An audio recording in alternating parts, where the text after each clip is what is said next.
Financial planning and security can sometimes be seen as a moving target. The rules change constantly, and you need guidance to stay ahead of the market moves. This is the Lebenthal Report with industry veterans Michael Hartzman and Dominick Tavella. We'll break down the news, trends, and overall direction of the markets, telling you what may be coming next, investment opportunities, and what to avoid. Now, here are your hosts, Dominick Tavella and Michael Hartzman. All right, I'm Michael Hartzman. Today is Tuesday, June 25th, 2024. And I'm on, as always, with my partner, Dominick Tavella. Good evening, Dom. How are you?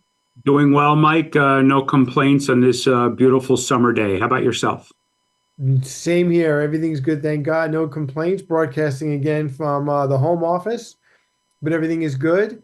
And, it just seems like the Tuesdays come by really quickly, and doesn't seem like much has changed from one Tuesday to the last, Dom.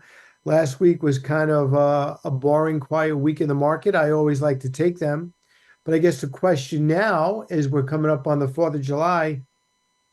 Are we getting into the summer doldrums a little sooner than we normally do? Is this kind of the pattern for the next couple of weeks and months? Yeah, I'm going to say spot on, Mike. It just feels like a quiet summer week, summer period, pre-holiday period. I think a lot of people in general are just starting to enjoy life a little bit. And you can argue some of Wall Street's trading groups are doing the same thing in the Hamptons. So a little quiet period is not a bad thing. We've seen a little pullback in the markets, but nothing overly dramatic. And I wouldn't be surprised if we just bounce up and down here a little bit for the next couple of weeks, Mike. Me neither. And, the market, this has always been a little bit of a bugaboo for you and I. The media always has to give a rationale for every single day, every single hour of the market. And, that big stock, the big AI stock had 3 or 4 day losing streak. And next thing you know, the headlines are, is this now a value rotation? The Dow is up 300 points. Money's flowing into value. I don't know, Dom. When the Dow is as high as it is at almost 40,000 points, does a 300 move just ain't what it used to be. So I kind of agree with you that I just think the market just seems to be, just kind of putzing around, if I could use that as a financial term. Well, and look, Mike, again, being brutally honest, overall, the major indices have had a pretty good year. I mean, the Dow, the 3 is up a little bit less than 5%, but the other major indices, S&P market weighted, is up 15-ish. The NASDAQ up 18-ish%, round numbers. And those are pretty good numbers for the first 6 months of the year. And I know we've talked about market weighted and big tech being responsible for a large part of that. But overall, the markets have had a pretty good start to the year. So a little period here where it digests these returns and we make sure the economy is on sound footing. Is that such a bad thing, Mike? A little bit of a pullback. Is that such a bad thing in the big scheme of things? I would think not. No, I think it's perfectly normal. And I'm just looking at the 3-year average on in my cheat sheet. The S&P is up 35% over a 3-year period. And Dom, that still includes 2022. It was a disaster. So yeah, the market's been pretty robust, and I'm not the least bit concerned about a pullback. And one other headline, and then I'll let you talk. One other expert is predicting, and this was a headline, a 5% pullback. My reaction was, so what? How is that even a headline? And at the risk of getting our clients all mad, I hope so. Right. We look for entry points. We look at for good opportunities to put money to work. And we talked about it earlier today, Mike. We thought energy had pulled back quite a bit from its all-time high, or at least annual high. And, there are entry points where there's some value and you want to be able to take advantage of them. So a little bit of a pullback, we deem it as being particularly healthy. It lets us have opportunities to get back in the market or add to positions that we like, and set the pace for the next run up, hopefully. I'm glad you mentioned energy because people talk about energy and what's the first thing they think of, Dom? They think of oil, correct? That's what they equate energy to. And our guest tonight is Brock Campbell, who's portfolio manager at Newton Investment Management, which is a division of BNY, great friend of ours, a great supporter, and he runs the Natural Resources Fund. And he and I and we talked about energy yesterday, but he had a completely different take, Dom. We're going to spend some time tonight talking about the electrical grid. And everyone talks about AI and everyone talks about how that's going to change the world. But Dom, it's going to take an enormous amount of electricity to run these facilities. And that's a topic, hard to believe, we really haven't dived into very much. And I'm looking forward to tonight's show to really get some other investment ideas if you want to be involved in AI. And just in general, what kind of pressure is on the electrical grid, and how's corporate America working on fixing that and or improving that? Well, look, Mike, and at the risk of kind of preempting what we're going to talk about in a little bit, but we all want cleaner air. We all want cleaner water. We have grandchildren. We want the world to be a better place for them. But our infrastructure is not supportive of at least today, it's not, right? It's not supportive of the grand scheme here. So even as an investable theme, my God, just think about where we have to be 5 and 10 and 20 years down the road, right? So, sometimes we tend to be a little short-sighted about opportunities. Maybe taking a longer-term approach to this and a thematic approach to this is a little bit more prudent. Yeah, and if you think about it, my house, I don't know, my house is 60 years old. And I've been living here for 25 years. And maybe over those 25 years, I've added 2 outlets or 3 outlets. And if you think about it, Dom, the average household, how many devices do people have plugged in that they didn't even know existed 10 years ago? And how much more pressure is on these grids than ever before with gaming consoles and phone chargers and How about EVs, Mike? Just the people literally, and I have family and friends that are plugging in their EVs at home, right? They're not worried about finding a Tesla charging station at the local grocery store. They just drive into their driveways and they plug them in at home. At the end of the day, they're plugging into the grid, right? Whether at home or at a department store. So can our systems support all this?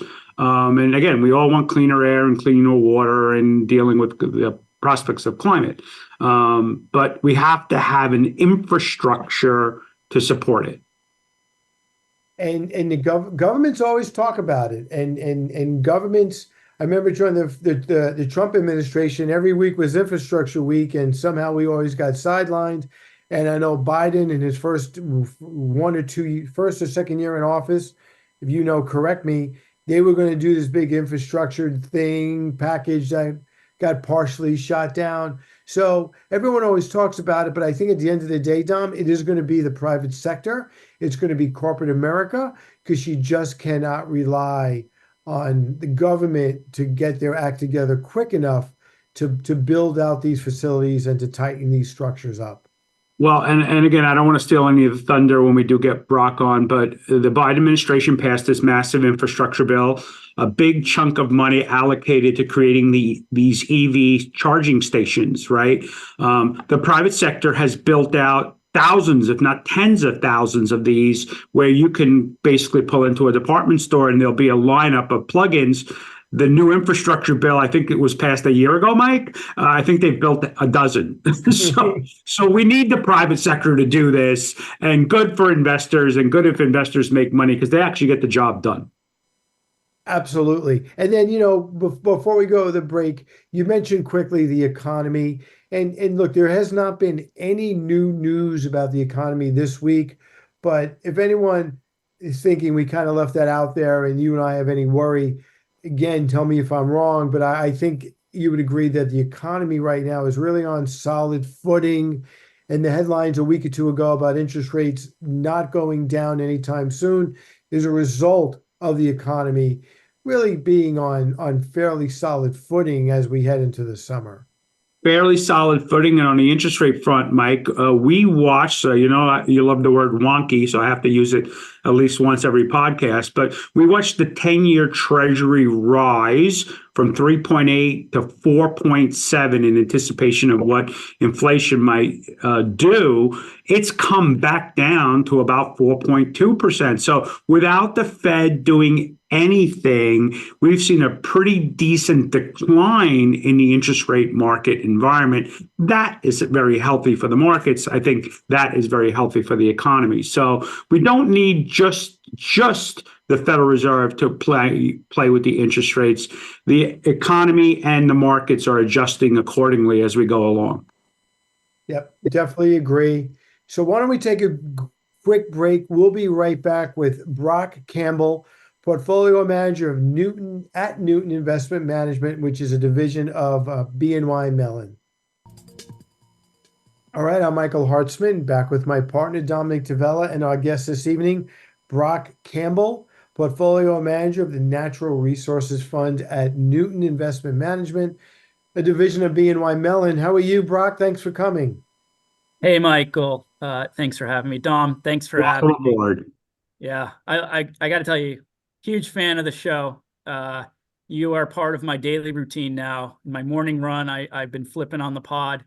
And I'll tell you, as an investor, what I love about the pod is the smart people you have on. I'm learning so much about markets and all those elements. But the one element that I really enjoy is the diversity of your pod.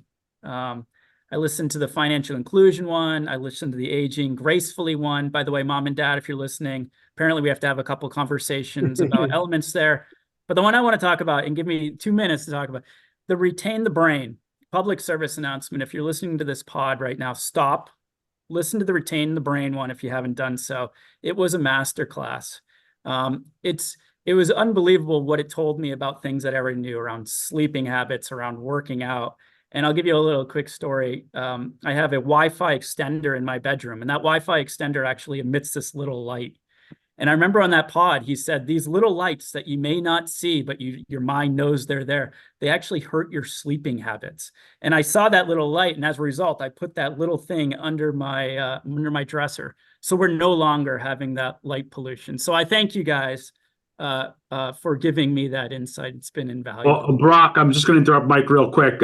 Clearly, you've watched everything on Netflix there is to watch in your focus on our podcast, but thank you for the kind words. Yeah, absolutely. Thank you. And I will share this podcast with Bill McManus from the MIT Age Lab, who was the brains of the show that night. But getting to your brain and your knowledge power, when we talked about the pre-show the other day, we talked about you being a stock picker, and your observation, Brock, was spot on. We have a lot of people who talk in generalities about the economy, about interest rates, about markets, about sectors. We haven't had too many stock pickers on. So why don't you spend a few minutes kind of going over kind of the day in the life of a stock picker? Dom and I talked about a little bit in the open about how the economy is and how, at the end of the day, it's about good companies. So why don't you talk about a day in the life of Brock Campbell? Oh, wow. Thank you. So maybe I'll just quickly set the table and tell you Newton Investments, subsidiary of BNY, which you mentioned. Newton is an asset manager. We have around 100 billion of assets under management. We do asset management for a variety of different portfolios and strategies, whether it be small capitalization, large capitalization, growth, value, domestic, global, emerging, et cetera. What I do and what my team does, so I manage a 20-plus person fundamental equity research team. So what is the role of that team? The role of that team is really to generate those stock-specific ideas for those portfolio managers to use in their portfolio construction process. And the analogy I like to use is if you think about a kitchen, right? All the way upstream in that kitchen, you have the people preparing the components for the dish, right? They're cutting up the vegetables, they're preparing the meat. They're getting all of those unique components ready for aggregation into a dish. When I think of the dish, you sort of think of the portfolio manager. The portfolio manager is consuming those ideas, consuming those components, and using their own style. So some chefs may be good at making savory dishes. You may have a pastry chef good at sweets. You may have a fish specialist. But essentially, they take those components, right? Those PMs take the ideas that the team that I work with generates, and they use those components to build those portfolios that have those styles that are then used for client portfolios. The last step of it is, I think, what you two guys do. Essentially, you guys create the menu, right? You take all of these funds that these portfolio managers have created, all these dishes that the chefs have created, and you build a menu that's balanced, that takes that client, that patron on a journey. Just like what you do, you talk to your clients, you understand what those outcomes and objectives are, and then you look at portfolios to build to satisfy the needs of that. So how do we do our job? What does it mean to be a fundamental equity research analyst? I'm going to say it. I'm going to say it many times, probably over the next 45 minutes. It's the best job in the world. Like second best, shortstop for the Red Sox. Best one is being a stock picker. It's unbelievable. You get to flex your intellectual curiosity. It's very entrepreneurial. But what do I do on a daily basis? Essentially, I have a universe of securities that I'm responsible for trying to sub-select those ideas that I believe will outperform, do better than a general opportunity set. So I'm talking to CEOs of industry. I'm talking to chief financial officers. I'm talking to industry experts. I'm going to their headquarters and visiting them. I'm doing financial modeling. I'm doing valuation analysis. So all of that mosaic is part of my investment process that leads to an investment decision. I like to say, we live in debates, right? When I find a security, I like to know, what does the market expect? And do I have a different opinion? And if I do have a different opinion, I do a lot of work to understand that different opinion and build a good deal of confidence in it. Because if I have the same opinion as the market, there really isn't an opportunity. I have to have that debate, and I have to have a lot of process behind it to gain conviction in that. So at Newton, we've built what we call a multidimensional research platform. So it's that all those things that I talked about, that deep financial fundamental research analysis that I mentioned earlier, but we've learned to layer in these different lenses. So private market analysis is one specific lens. As you know, and your listeners know, private markets have been a place where a lot of companies have been staying as opposed to coming into public markets. Now, if I'm, investing in an emerging tech company or a high growth company, one of the issues for that type of investment style is disruption or a competitor coming in. But for this space with private markets, many of those are actually staying in the private market realm and not coming into the public. So I could be a public equity analyst and I don't see that disruption coming. So we layered in this private market analysis so we could actually bring private market insights into our equity investment process. We've layered in credit insights. I have good understanding of balance sheets and cash flows and credit metrics, but really an expert that's been focusing on credit markets for a long time can give me those insights needed to do my job. Again, there's times when I really rely on that credit, and then there's many times when I'm sufficient to do it on my own. But the multidimensional research platform is all about taking those traditional fundamental equity research tools and then layering in those differentiated resources. So, Brock, and this is sometimes a hard concept for us to explain to clients. One of the questions we're getting these days quite often is about the election in November and the effect on the markets. I'd like to take that and turn it around and go, look at the company level.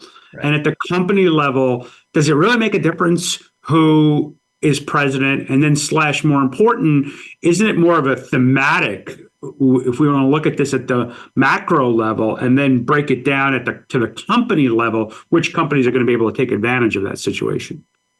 Right. That's a great question. And it's incorporating those macro factors into the fundamental process.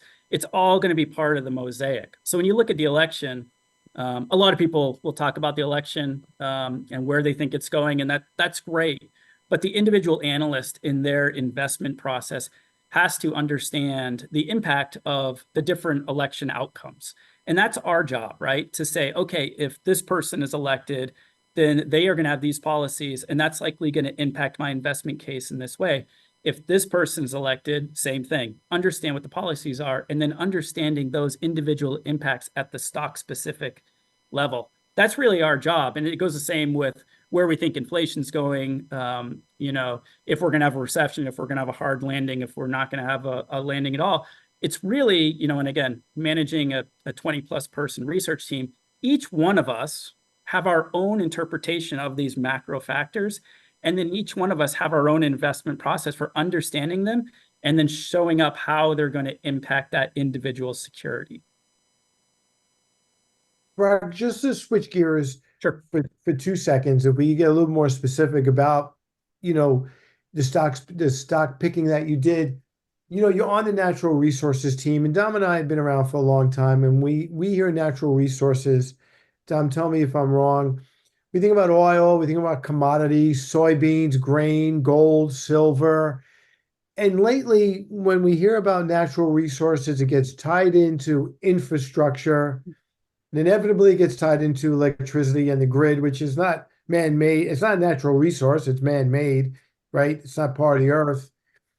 But I've been hearing more and more this theme as the AI boom continues to expand and the world continues to expand this way, the amount of pressure on the infrastructure, on the grid, and the need for electricity seems to be growing exponentially. Could you expand on that a little bit? Yeah, I think it's a great question and a great topic. And the power of a research platform, and I think the cornerstones of good ones is collaboration, right? So when artificial intelligence has been a concept battered around for a long time, obviously there was a catalyst that got a bit more excitement in it. But think of me as a research analyst. So I happen to be, focus on certain slice of equities in the infrastructure area of the market. And I'm sitting in a room with, many great fundamental equity research analysts, and I'm able to listen to those that are talking about the companies that are most impacted by artificial intelligence, right? Whether you're participating in the supply chain, whether you're developing the technologies, et cetera. I'm able to internalize those and hear about this well before we hear about what you're talking about, Michael, the downstream impacts of electricity consumption. So that's a benefit, I believe, of having a nice, large research platform where you can get that collaboration, and I can the gears start to work in my mind as a fundamental equity research analyst. So what you're talking about is the impact on the grid. And who would have thought when we're talking about AI, we're going to talk about something like infrastructure. Being an infrastructure analyst, I couldn't be more excited that you want to talk to me about artificial intelligence. And I think you're stumbling onto something here. The thing is, about artificial intelligence, these data centers that are going to be doing this type of activity, they're very different than the previous data, right? We've had data centers for a while. These data centers are going to be much more power hungry. They're going to consume many more electrons. Some of the data centers we're hearing about being battered around in markets could be the size of small cities. Like, that's an unbelievable amount of demand. So how is the grid built? The grid is really built, to satisfy existing demand plus weather fluctuations plus a reliability buffer, right? You want excess capacity in case there's something that goes offline. So you really are, they do a great job. Grid operators do a great job of kind of maintaining that. But they are built for what's existing and what's there. They're not built to see big influxes of demand. Now, the great thing about grid operators and the regulatory constructs, there is going to be a path, right, before we get these data centers on and before you have that impact. And importantly, those discussions are happening today. And you're seeing it. We're seeing a lot of those discussions. So, as grid operators work to develop plans to get there, but that is going to be a major theme, in my opinion, solving that electron for artificial intelligence. And I'll just give you quick history on power in the United States. So since, about 2 decades ago, the power consumption in the United States has been roughly flat. Why is that? If you look up, you're probably going to see light bulbs that aren't incandescents. If they are, you may want to get those changed out. If you look at your fridge, it's going to be much more efficient. All your appliances are much more efficient. So you've actually seen a bending of the curve on power demand, despite periods of good economic growth. And why is that? It's energy efficiency has really come into play. I would also say globalization has been a major trend. So a lot of capital investment in manufacturing bases hasn't happened inside the United States. It's been going to other areas. Now we can talk about deglobalization and why that may be likely reversing that trend. But if you're a manufacturer and your incremental dollar isn't going into the US, it's moving that plant to a different area. Not only are you usually losing that load from manufacturing, but you're losing a lot of commercial load, right? Those things that were supporting it, restaurants, shopping malls, all those things around it, and the residential load. So we see a lot of those things changing. So if I look at the past 20 years, flat energy demand, now I look at it, right? We have things like electric vehicles. Those are coming into market. We have general electrification. There's much more electrical components into your home than what there were, and you're seeing a lot more processes being electrified.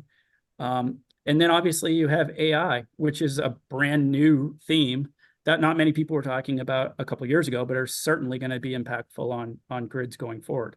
To satisfy this need, I think it's in all of the above. And I certainly think there's many things that are going to be required to get us there.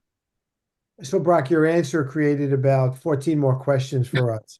So let's take a break. I know Dom has a question for you right on the other side of that. So let's take a quick break and we'll be right back with Brock Campbell from Newton Investment Management, a division of BNY Mellon. You are listening to the Lebenthal Report.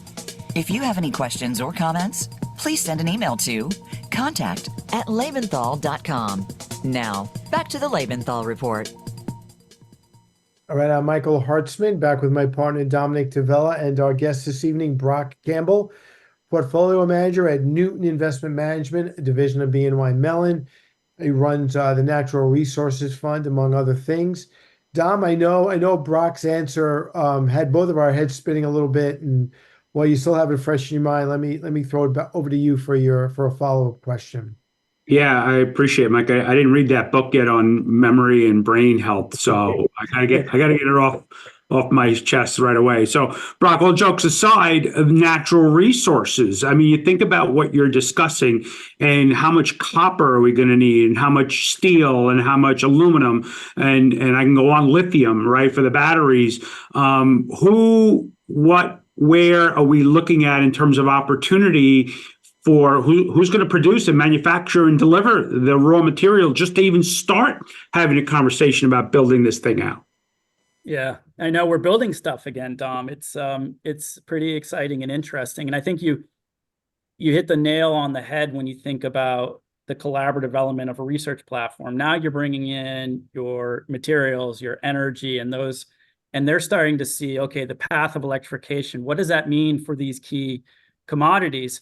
And I would say, our commodity outlook is very favorable. I mean, the demand for many of these, there's going to be times in the cycle where there's going to be points when you'd be probably more excited than others. But if you look out, building a lot of these things are going to require a good amount of commodities.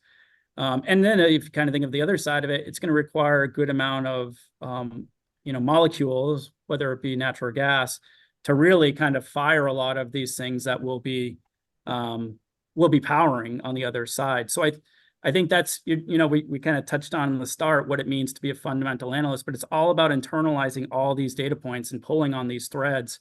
And you're going down, I think a very interesting path on the natural resource side. And to that end, Brock, let's talk about nuclear, right? Nuclear was a dirty word for decades upon decades, and I think it's a little bit out of the investing public and the public's consciousness altogether. But nuclear energy is still out there, and tell me if I'm wrong. I think nuclear energy is cleaner and probably safer right now than it's ever been. Correct? So nuclear power is absolutely gone through a bit of a period of renaissance, if you will, and it's been driven by. You touched on it earlier, but the decarbonization, I think there's a recognition that the electrons being produced from nuclear power are emission free. Now, there is a waste element, and the industry needs to work on that waste element. But think of nuclear power, you're running these facilities for hundreds of days. They're turning out, thousands upon thousands of megawatts of capacity and hours of electricity, and they're doing all the while not producing any carbon. There's not resources out there that generally can do that. We talk a lot about wind and solar, and those are absolutely going to be part of the future that we're going to see. The problem with wind and solar, as we all know, is it's intermittent. The wind doesn't always blow, the sun doesn't always shine, and there's a lot of developments on the battery side that's going to help us with the duration of that. But nuclear power fits that base load. It's always providing us clean, carbon-free electricity. And today it provides about 20% of the US's power. Now, in the Inflation Reduction Act, one of those pieces of legislative support for the nuclear power industry, that was a recognition and I think a fiscal support that is going to help the industry in a great deal. So we think nuclear power is absolutely a component of the future. I would say we're also getting, it's a ways out, but we think that there's some interesting new things happening around the SMRs or small modular reactor space that could portend as well. But also one last point, Dom talked about natural resources and these things. Well, if nuclear power is going to be extended and we're not going to be shuttering these reactors, we're actually going to be extending them. What does that mean for uranium, right? What does that mean for the upstream elements of the space? So you can see how, that collaborative element, the utility analyst is saying nuclear is here to stay. And then it kind of feeds into that downstream, what happens with the materials analyst in those areas of the market. So Brock, just literally jumping on that point, if they started to build a nuclear reactor today, I'll let you answer the back half of that question. How long will it take to actually build? And that really tells me whether we like it or not, oil and gas are going to be here for foreseeable future. You want to take a moment on that question? Yeah. So the way I think the industry is now thinking about reactors is twofold. The first fold is your traditional large-scale reactor. And I think we've seen globally, and notably in the US as well, those reactors have taken a lot longer than previously expected to complete construction. And there's been considerable cost overruns in the examples we've had. So those may not be the next reactors that we see come online. The next reactor you may see are these more smaller modular ones where there's a lot of excitement in the industry. Now, again, this is a bit out. This isn't next year. This is something that as an investor, I see on horizon and something that I'm doing a lot of work on understanding. But those are going to be a bit farther out. But the beauty of those are what industry could point to is the ability to bring them on at a more reasonable budget and a more reasonable timeline. Because these assets, in my opinion, are great resources for the grid.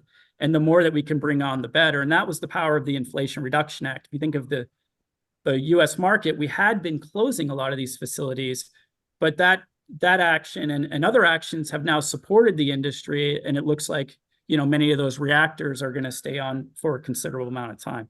But your second question on the molecule, right, the oil and natural gas. So I believe in all of the above. So I think natural gas, I do think, is a fuel that we will be using for a long time in the future. Now, there may be technologies around carbon capture, carbon abatement, et cetera. And I'm very excited about those technologies. There's exciting technologies around hydrogen. That's something that, we're always watching, always learning more about. But natural gas as a dispatchable resource for generation, i.e. something that I can turn on when I need it, that is a very important part of the grid, because when you have fluctuations in the grids, you really need that flexibility. So you have nuclear providing that baseload resource. You're going to have wind. You're going to have a lot of solar. Those are going to be a bit more intermittent. But then natural gas is going to provide us likely that bridge, right, to get us to the point in the future when we can become fully decarbonized. And honestly, natural gas, with technological advancements, maybe natural gas could be captured on the back end, and then there's no CO2 emission. But again, that's something that we'll be watching for in the future. I remember, Dom, 10, 15 years ago, every meeting we went to from a investment sponsor always has a session on fracking and shale and MLPs. And again, Brock, typical of other types of investments, suddenly Wall Street's on to the next big thing. So obviously fracking is still going on and pipelines still exist. So what's going on in that industry? Again, that was some controversy many years ago surrounding that. Where are we in with fracking and shale and all that? Right. So I'm old enough now to know at the advent of the shale revolution. So I really came into the industry right prior to the GFC, and that's kind of when this whole thing, what's horizontal drilling? What's fracking?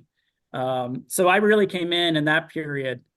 And I think, what we saw at that period, and we'll talk about kind of thematic investing, what we saw in that period was really unlocking a prolific resource, leveraging new technologies and advancements. And you all know about horizontal drilling and fracking and how much these wells flowed at a very early period. But, if you talk to, analysts, our analysts in the space, what they talk about is incentives, right? And managements and what were managements wanting to do in that period? And it was all about growth. It was all about drilling wells and completing them and having that flow through, because these were such prolific wells and the NPVs was so positive. Now, the thing about supply is, right, easy supply coming on, that generally has an impact on the supply-demand balance and generally has an impact on pricing. So what you've seen and what our team picked up on early on was a change in mindset. So inside that C-level, inside the boardroom, these mindsets and incentives were changing from grow to let's have maybe more rational supply growth, but let's focus on shareholder returns. And we started to see that happening a few years back. Now, obviously, oil markets have been probably one of the more debated ones over the past 5 years, right? The 2020 when oil went deeply negative. And I think that was a function. Obviously, there were some technical issues why it went negative, but I think the market started to believe that the duration of energy, duration of oil, wasn't going to be very long, because things like EVs and renewables were really going to erode that. Now, I think if you fast forward today, I think market believes that oil is probably going to be here for longer than what market was perceiving before. But compounding that is this focus on shareholder return and shareholder value from these companies. They've really, in our analyst mind, have really changed how they're approaching that growth algorithm. And then secondarily, we go back to this shale. When you were drilling shale, you were really at the prime acreage. You were popping those wells initially, and then you start to step out to the less prime and less prime and less prime. Now, I still think shale is going to be a great resource in the U.S. and still going to be producing a lot of oil and natural gas liquids. But you've probably hit most of your great wells, and you're probably not going to have as much great growth coming from that region as you had before. So, if you look at energy markets and oil markets, we still think we're in pretty early innings, or maybe middle of the game on this bull market in commodities and specifically for that one. Yeah. So Brock, I guess on that point again, so you're looking at it thematically, but then you're going to bring it down. We could talk about the oil and gas industry. We could talk about the copper, steel miners, but you're going to bring it down at the company level. And then at the company level, you're going to go, who's the best player in the game, right? So maybe you want to spend a few minutes on that. Yeah. So every one of the analysts on our team has an individual investment process, and obviously the commodity one, or the materials analyst, or the energy analyst, their investment process is going to have a lot of that, supply demand outlook for the commodity, expectations of duration of, those two functions. But then you're right. You go down and then you do your diligence on those idiosyncratic elements of a story. Maybe that's just a quick definition. We kind of think of a stock, right? There's many factors that drive stock behavior. It could be your capitalization, could be your style, value, growth. All those things add up to drive a stock behavior. But there's a residual element. So if all those factors said a stock should be up 8%, but the stock goes up 10%, there was a 2% residual factor, and that's really that idiosyncratic, that stock specific. So our analysts, incorporate all of those kind of macro factors into their individual investment process, but then they sharpen their pencils and do the work on that stock specific. Does this company have a unique opportunity? Do they have unique acreage? Do they have, if we're talking about manufacturing, do they have a new manufacturing process that we think is going to allow operating margins to expand? So we do the top level commodity work, but then you obviously have to drill into the company specifics for that individual security selection. Brock, for the last portion of our interview, I know you want to specifically talk a little bit about deglobalization, right? And how that affects the supply chains. So the floor is yours. What's changing out there in the big bad world? Yeah, it's an interesting change, and when I was coming through and studying economics, I understood how trade worked, and manufacturing processes, try to find the lowest cost provider of that. And that's been globalization. And we've seen globalization work for many, many years. We started to pick up on this, a little bit pre-COVID, but really coming into COVID, we started to pick up on a reshuffling of supply chains. And what do supply chains look like prior to this? It was really just-in-time delivery. I'm moving all my supply chains across the globe, and I'm going to get this item delivered to me just in time, right, for that service. That works when supply chains are really kind of humming along and doing quite well. What we found during COVID was actually there has been some friction in supply chains, right? During COVID, there was big delays in producing certain things, getting them transported, et cetera. So the mindset of the industries and corporates has started to evolve, right? We're going from that just-in-time delivery to just in case. I need this. I want redundant supply chains. So what are we seeing? We're starting to see manufacturing come onshore, right? We call it reshoring, onshoring. But we're also seeing interesting things around friendshoring. So maybe industrial activities go close to home, not inside a home, but close to home. Regionalization of trade. And that's been something, from an idiosyncratic stock specific perspective, obviously, that could have big implications for companies that are doing that work, are supplying into new manufacturing plants. We talked about the grid. I mean, thinking about the grid going from one that's faced or had deglobalization, a lot of stuff coming off the grid, to now things coming onto the grid. Again, it goes to that collaborative element. Deglobe and isolation is interesting, but when you start to match it with, oh boy, what's happening in AI? Well, boy, what's happening in EVs? Then you start to build this bigger picture, and that drives some really interesting investment discussions.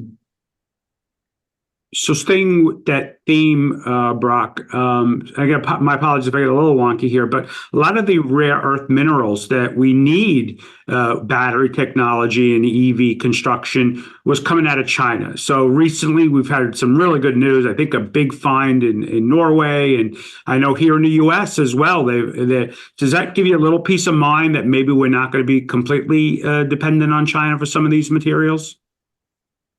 Yeah, I think, the basis of analyzing these themes and trends are understanding all of the elements of it. And I know our team, when they do that analysis, are absolutely understanding, where are these resources that we're going to need, and are there issues in supply chains? Or might there be somewhere down the road if we have a conflict? Yeah, absolutely. And again, we talk about all these individual investment processes, and that's part of the mosaic, right? A stock isn't just one single thing. It's kind of building the mosaic of all those things, and a theme isn't just one single thing. But you touch on many things, and I think those are all very interesting points that obviously would be internalized into that outlook.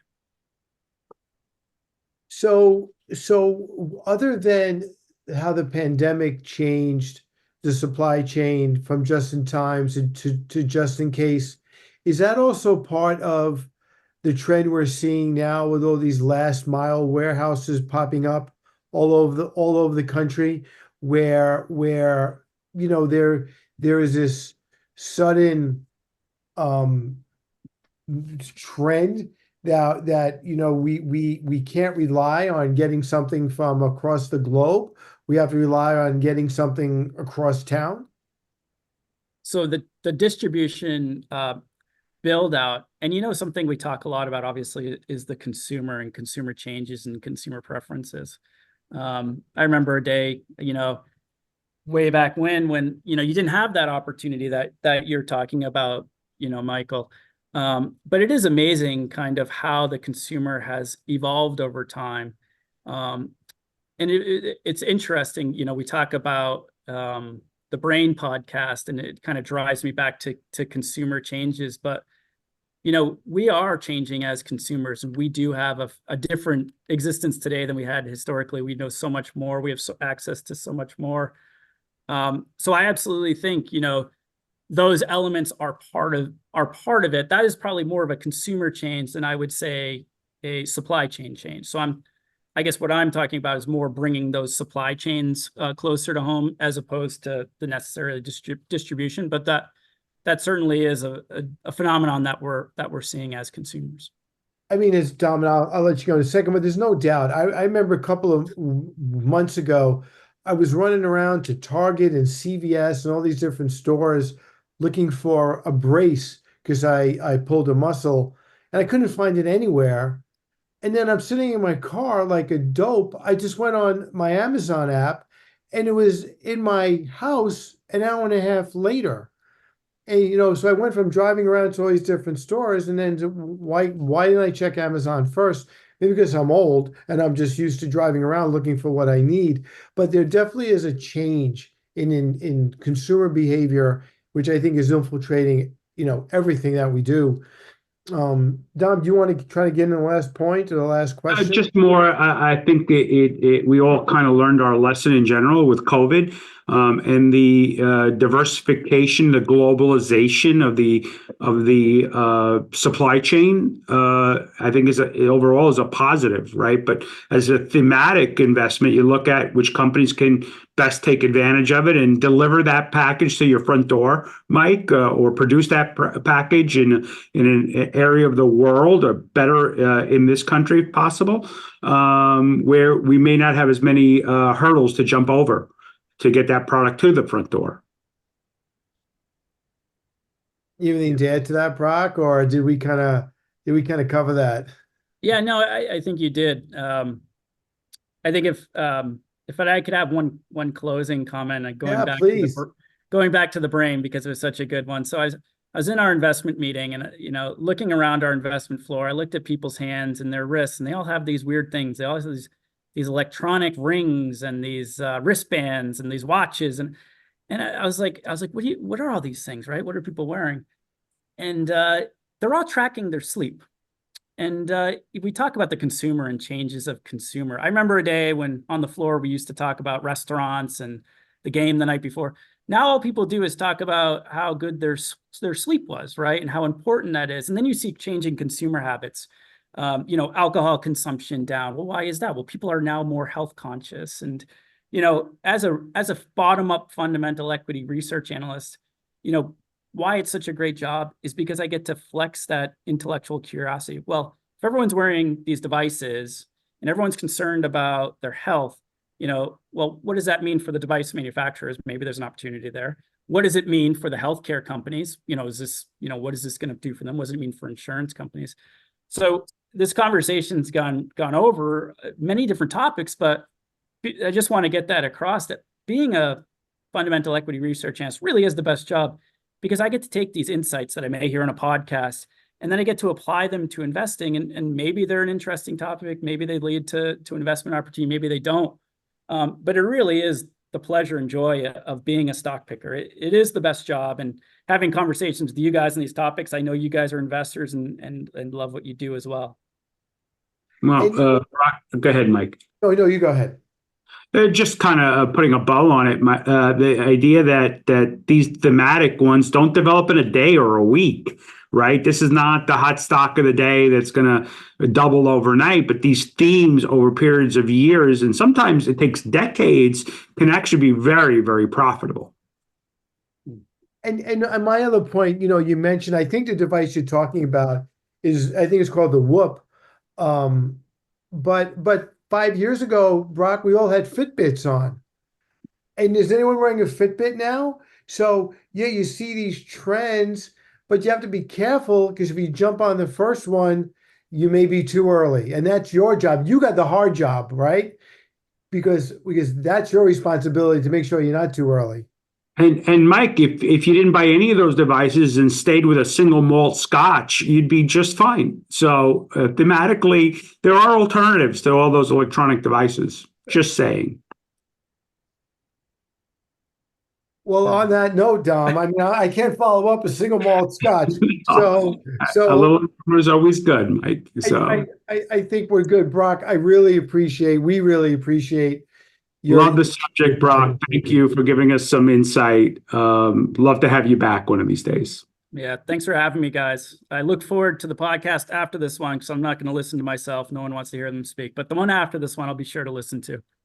We appreciate it. We appreciate your kind words, and we will be back next week with a new edition of the Lebenthal Report. Have a good night, everybody.